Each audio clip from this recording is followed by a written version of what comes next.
morning, everyone.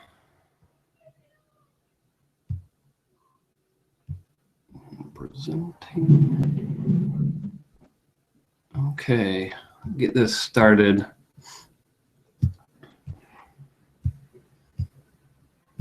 So this is a thing on presentation on grow lights. I've seen a lot of questions online about grow lights, what kinds to use, a lot of questions about, and a lot of confusion about the different kinds of grow lights and how effective they are, how efficient they are, as well as cost and all that stuff. So there's some new things on the market, new technologies, and so I thought I'd put together a video because I've done a whole bunch of research on this and just want to share what I know so everyone can benefit from it. So let's proceed. So the first law of plant growth is, of course, light. And light is made up of photons, which are little energy packets emitted from a source. And that source is typically a sun, but anything that has heat also emits photons. Or something that gets excited, and we'll talk about that later, electromagnetically excited.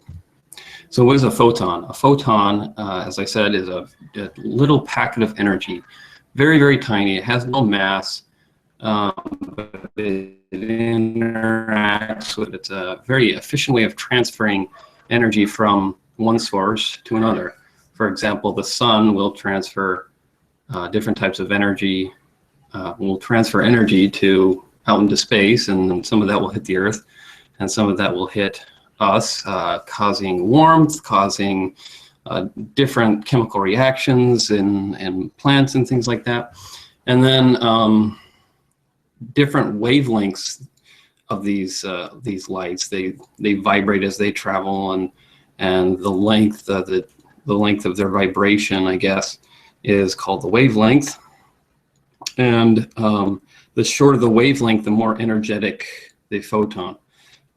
So we can see this visible light graph, and it goes down to 400, which is getting violet, up to almost 800, and that's what the human eye can typically see, more or less. But the shorter the wavelengths of the blue lights are very much more energetic, contain more energy than the red lights, for example.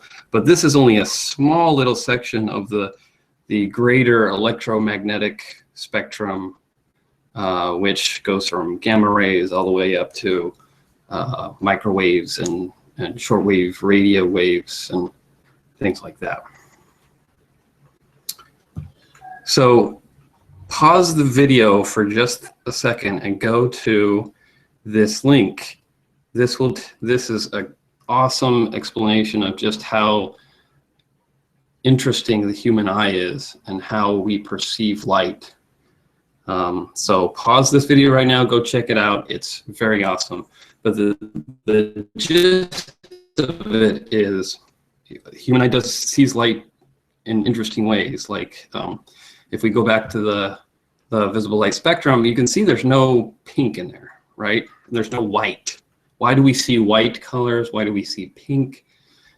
We see more colors than are actually exist, and these are colors that kind of your brain makes up as it averages the colors together. So if you get a right mixture of blue, green, and red, that makes white. Your brain sees white. Same with pink. A mixture of a little bit of red and blue can make pink. So check that video out, and you'll see just the way the human eye sees light. But when we're talking about plants see light differently than people. And so a lot of ratings we have for lights that are not really useful when talking about lights as perceived by plants. They're really useful for talking about how we perceive light. For example, lumens / lux. Lumens is kind of the light intensity, And then color temperature, that's usually measured in Kelvin, for example, 6,500 K. This light right here, it's I measured it with the sensor on my phone. It's about 430 lux. A lux is lumens per square feet. So it looks white, right? Well, your mind might be playing tricks on you, because this is actually a 365 nanometer LED. It is in the ultraviolet range, and most of the light is below what we as humans can see. So there's a little bit of light bleeding from this LED that gives it a white color, which is really interesting. So don't be deceived by the amount of lux. Like, for example, at 365 nanometer, that's actually below what plants can use. This is a useless light for plants, even though it looks white.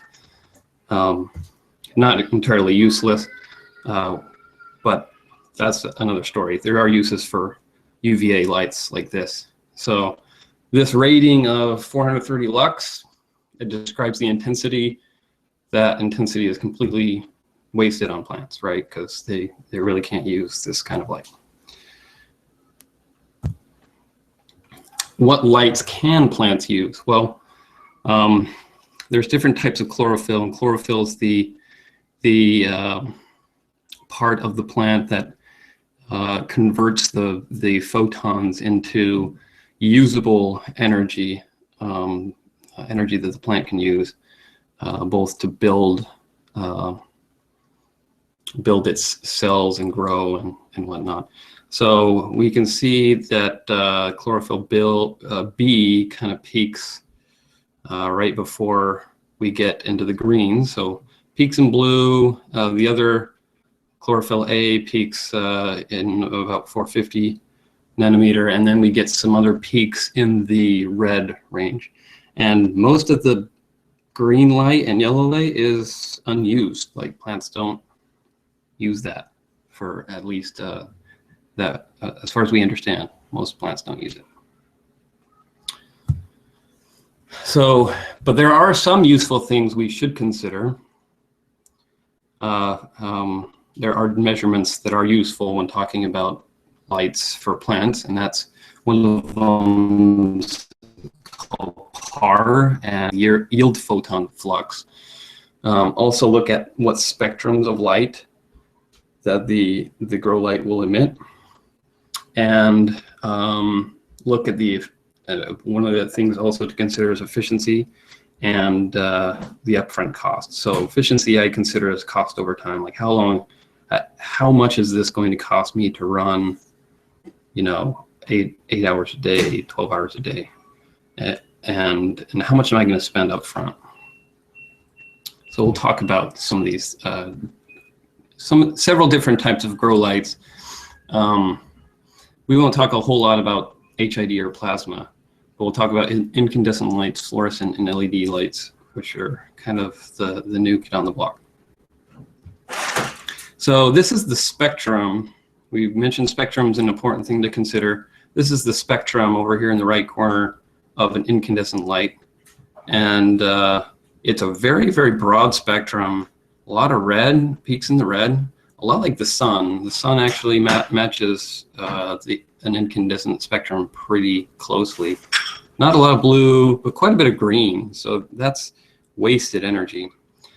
Incandescent light is a heat-based light. So it's got a filament inside, and it sends a whole bunch of electricity through that filament, and it has high resistance, so it generates a lot of heat.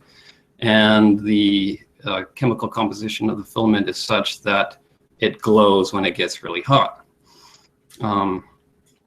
So it's very similar to the sun in that regard as well, because the sun is a burning ball of gas, and it's very, very hot, and that's where the light comes from. But it is also very inefficient, like in terms of how much electricity you need to produce a certain amount of light. Fluorescent lights are quite a little bit different. I would say they're a mix between a heat-based light and a light that gets light that's emitted from something that's excited. So the way I understand it works is there is a filament inside the fluorescent light, and it gets hot enough, and it kind of ignites a chemical reaction or electromagnetic reaction, and you get this electromagnetic arc that goes between the two filaments and excites the I think mercury or some chemical in there. It gets excited and starts emitting light. That's basically how it works in a nutshell, more or less. But it's about 5 times more efficient than incandescent, a lot more efficient. But it's an interesting spectrum. This is a typical T5 light, and you get spikes in the blue and spikes in the yellow. Most of the spikes in the yellow, and then some spikes in the red. And this has actually been used pretty successfully on plants for a long time, and they're relatively inexpensive as well. The new kid on the block is LEDs, and they are by far the most, well, not by far the most efficient. They're a little bit more efficient than fluorescent lights, but you have a greater choice because of how LEDs work. They generally emit like one spectrum at a time, or one small section of spectrum. For example, you can get a red LED, and it's going to just emit red within some ring, or blue. And they had red and green LEDs for a long time. They just recently developed the blue LED, which enables them to have white, and that's where that's about to start when LEDs became popular for home uses, because before 2004, I believe, there was no white LED. So now they can make white, but they can also make grow lights, which is interesting. So they can make a light that combines just the red and blue, which plants love, and skip the green.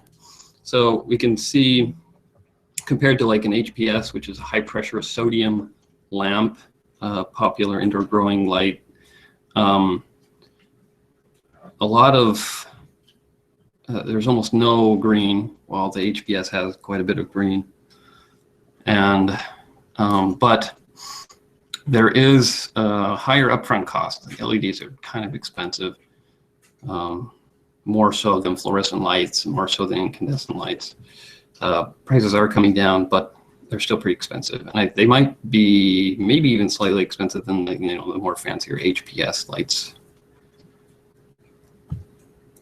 So here's what about efficiency over time? So here's a little chart I found online, and it compares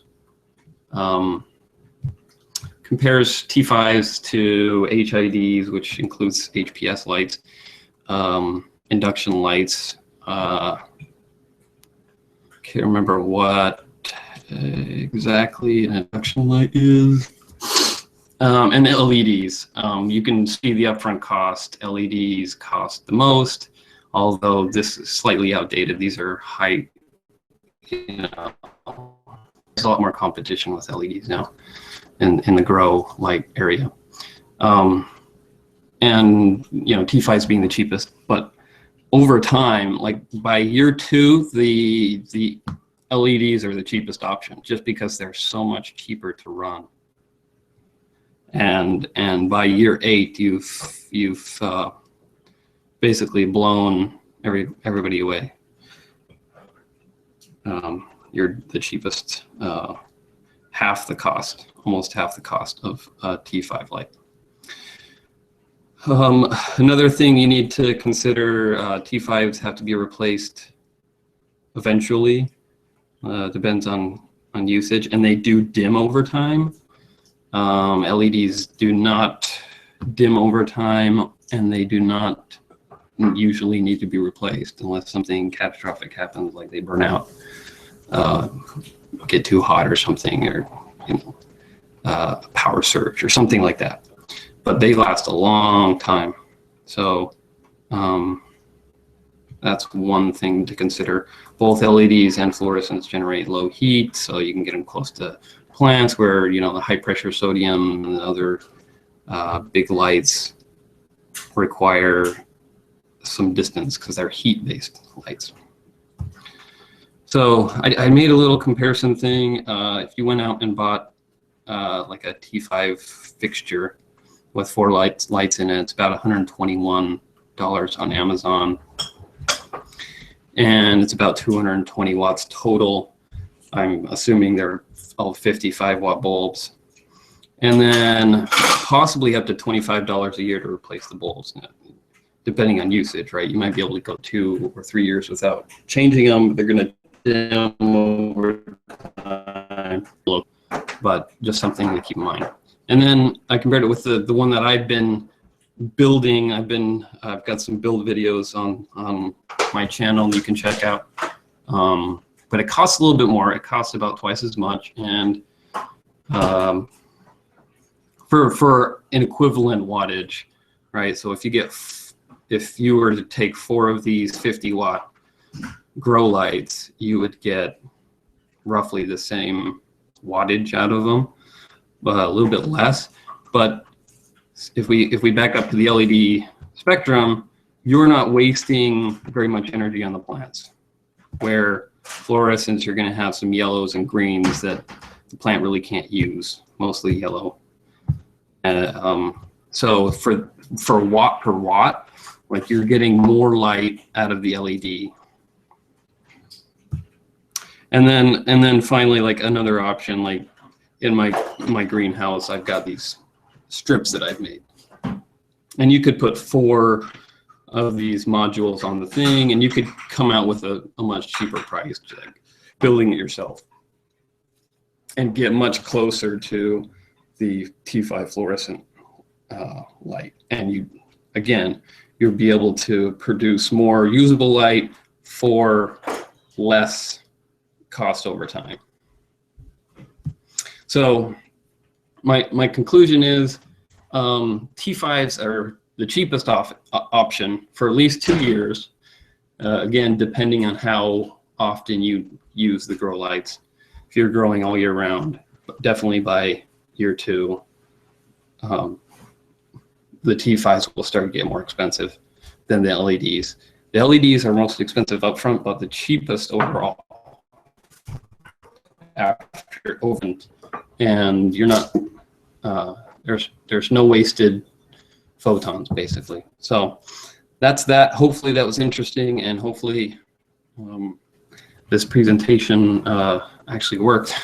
Trying this on a new laptop, so I have no idea if it actually even recorded any audio. We'll see. Anyway, if you have any questions, leave comments below. Don't forget to subscribe if you want to see more videos like this, and Trip Zero out.